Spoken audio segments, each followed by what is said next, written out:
If you're a creator or you're running your own business, why would you want to use LinkedIn to build your personal brand? After all, isn't that the network where people go when they want to find a job or brag about some achievement at work? Isn't it a boring and stuffy social media network? Well, the reality is LinkedIn has over 1 billion users. And many of those users are lurking. They're not posting content. And that means you have a real opportunity. The engagement and the reach on LinkedIn is far better than any of the other social media networks. It's far less noisy than X and on Facebook and on Instagram. You only have to post several times a week, spend time engaging with the accounts of other people in your niche, and you should be able to grow your personal brand. Not only that, but people who use LinkedIn tend to be in a work mindset. In other words, they're not wasting time on Facebook or going down an engagement rabbit hole on X. Chances are they have some disposable income that they can spend on products and services for your business. Products and services that you can create and sell. LinkedIn is underserved for creators. And if you're running your own business, you pretty much need to be on the platform. And being on the platform doesn't mean treating it like a type of CV or resume. You need to create content several times a week that attracts your ideal clients or customers and spend time engaging with other people on the platform. And I'm going to show you how you can build your personal brand on the platform. One thing to understand about LinkedIn, your profile is so much more than a place to showcase your work experience. Think of it as a type of landing page. Now, I have another video on the channel where I go into great detail about how to optimize your profile, so do check out the playlist. But suffice to say, you want a clear banner that gives away something free of value or has a clear call to action for next steps for your followers. And I designed this one in Canva, and I also included some social proof of companies that I've written or worked for. Now, you can pay for LinkedIn Premium to get access to this fancy extra button. I have another video on the channel where I explain if LinkedIn Premium is worth it or not. And basically, when visitors click on this fancy button, it sends them over to a lead magnet, which is helping me grow my email list. And sometimes I'll swap this out for different types of lead magnets to see what's getting the most conversions and email subscribers. In the About section, spend a bit of time describing what you do, who you are, and how you can help your ideal client or customer. You can also sprinkle in some social proof like I've done here, and also use formatting so people can understand how they can work with you and what the next steps are. And I also sometimes like including testimonials from past clients and customers. In the services section, you can link to 2 or 3 different services that you offer. I like keeping my services section clear and simple. So I've just included a Calendly link where people can book a paid discovery call with me. And I describe what happens if you book one of these calls.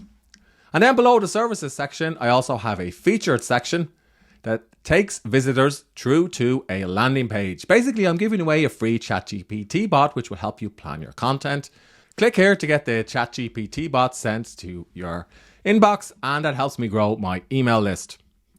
And then in the activity section, visitors should be able to see that you're posting content regularly on the platform. And then finally, you can use the experience section to talk about some of the things that you've done. Basically, like any landing page, the content that sits above the fold is the most important. So spend a bit of time getting this right. You'll also come across varying frameworks for what you should say in your headline. Currently, I'm using a pretty simple headline. I'm explaining that I'm a content creator and B2B content strategist. But I have swapped this out several times. So variations that you'll come across on the platform include I help X being your ideal audience or client, accomplish Y being whatever it is you help them achieve. So I help coaches add an extra 3 to 5K to their business every month. That's one particular strapline that I was using for some time. If you look on the profiles of some of the bigger creators on the platform like Justin Welsh or Yasmin Alec, you'll see that they follow a similar process. So they have an appealing looking banner with social proof. There's an option to take the next steps by booking a call with them. And they may have 1 or 2 or 3 different services in the featured section. Just remember that these bigger accounts are getting a lot more visitors to their profile. And chances are when somebody lands on yours, they're only on it for a few seconds. So you want to keep things simple and clear.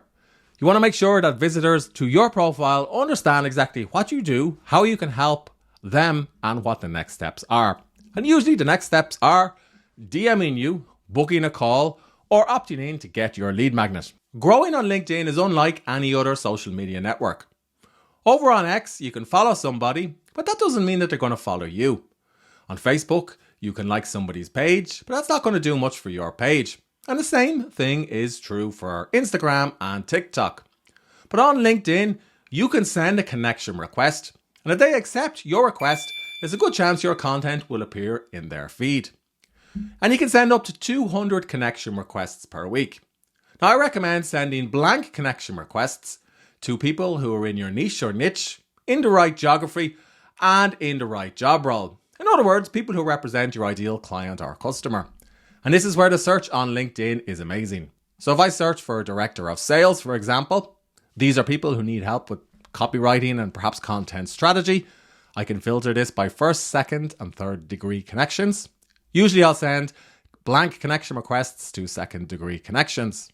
And I can go one step further by filtering by schools we've attended, by countries, and also by services. And I'll try and send 200 of these requests per week. Now, that can be a little bit time consuming. Thankfully, there's some software which can help. So for a while this year, I was using Meet Alfred. And this enabled me to set up a filter, kind of like what I showed you there a few moments ago, except inside of Meet Alfred. And it sent these connection requests for me. Now, I since switched over to Dripify. It works pretty much the same way as Meet Alfred, except it also has options for creating a sequence. So in other words, if somebody accepts my connection request, then I'll send them a lead magnet like my ChatGPT bot or a checklist, which they'll hopefully opt into and join my email list. So in other words, I'm taking some of my LinkedIn connections off LinkedIn and onto my email list where I can control the conversation. If they don't accept the connection request, I've configured Meet Alfred to send a follow-up. Now, you don't necessarily have to use either of these two paid tools. The takeaway here is with a bit of elbow grease, you can grow your account in a way that's not possible on X, on Facebook, Threads, and any of the other social media networks. Just think about who your ideal customer or client is, where they're based, what their job titles are, and what you can give them of value. If you want to grow on LinkedIn, you need to post content on the platform 3, 4, 5 days a week. I actually experimented with posting content 7 days a week, but I find 5 days is the right cadence for me. Now, at the time of recording this video, it's near Christmas, so engagement and reach across the platform is down. So I've been taking this chance to experiment with different content formats. Here's an interesting news story that I came across. So I turned this into a post for my audience on LinkedIn. It's all about niche or niche selection. This particular post is a mock-up of a tweet. I created this with a tool called Tweet Hunter, and basically I added some context to the tweet. Sometimes I'll drop in to the comment section and basically I'll ask followers if they want to join my email list and I'll put in a link. Usually I don't include links or hashtags on the content itself. LinkedIn is also pushing video content a lot more. I've noticed much more videos in my feed, particularly on the mobile app versus desktop. Good thing I have lots of video from this YouTube channel. So I've been taking some of these videos, which I hope you enjoy. If you do, please subscribe.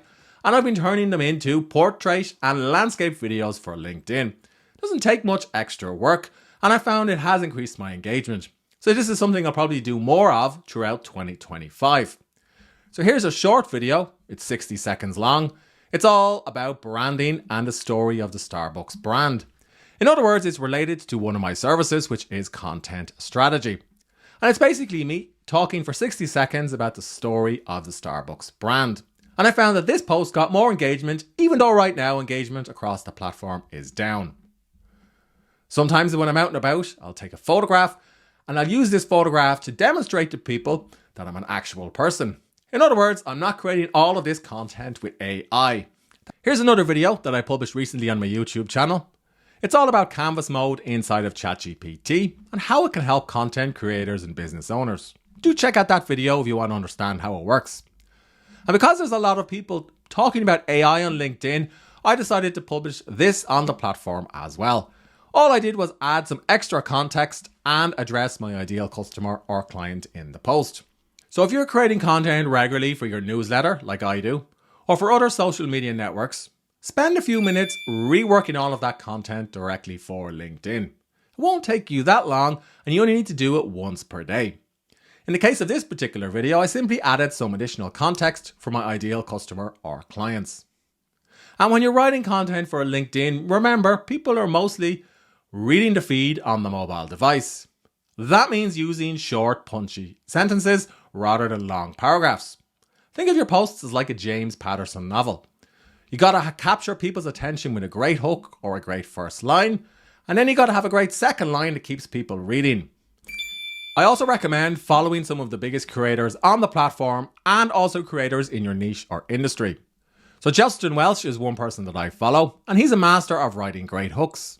Sometimes I'll spend a bit of time studying the first lines and second lines that he uses in his posts, and then I'll consider how I can rework them for my own content.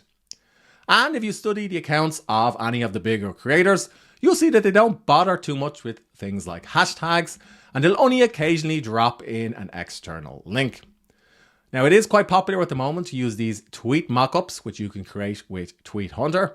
I have used these from time to time, but I've been gravitating more towards photographs and video content lately because I feel like the feed is getting saturated with this type of content.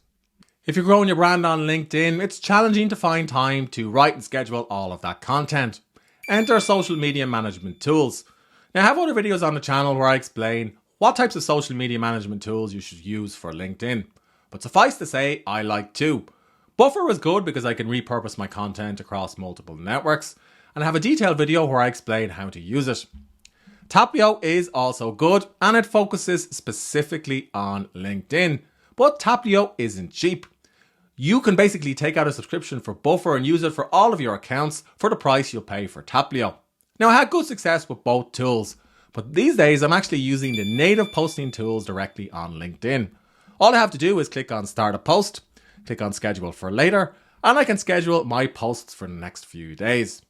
And I found, bear in mind your experiences may differ, that if I post directly on the platform versus use a social media management tool, that I'll get a little bit better reach and engagement.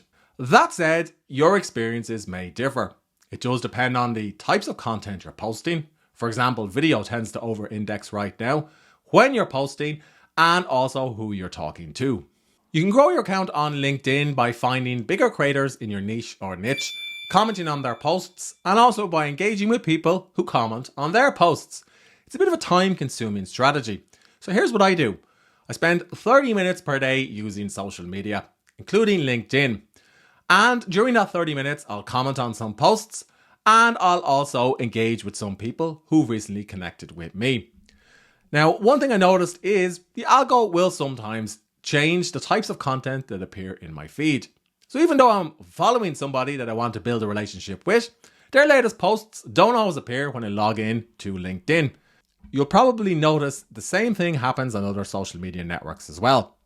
So currently I'm using a paid tool called useaware.co. And this enabled me to build out a list of people, so CEOs, ghostwriters, creators, and so on, that I want to build relationships with.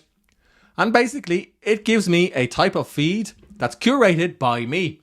And it doesn't take too long to comment on any of these posts. Dickie Bush is a pretty big creator on LinkedIn. He's in the online writing space, and he's put up a post followed by a carousel. And basically, I can read his post directly on UseAware. I can type out a reply, hit enter, and then move on to the next post in the feed. And I found that this dramatically cut down the amount of time I spend engaging with other people on the platform. And I can even set myself goals for the amount of people whose posts I want to comment on. And I can also build out custom lists for potential clients as well. If you're going to take brand building seriously on LinkedIn, I'd recommend tracking a few key analytics every week. You can do it with a paid tool like Shield app, or you can use the basic analytics on the platform and Google Sheets. So here's what you need to track. This year, I simply set myself a goal of growing my LinkedIn account. So I tracked the amount of connections that I acquired every week. I also tracked the amount of people who were following my profile, and I tracked the amount of people who viewed my landing page. Later on in the year, I shifted to using LinkedIn for finding paying clients. So I started tracking the amount of DMs that I sent and also the amount of calls I was able to book from LinkedIn. I spent about 10 minutes doing this every Friday. And if I had a bit more time, I'd do a deep dive on my content to see what types of formats resonated.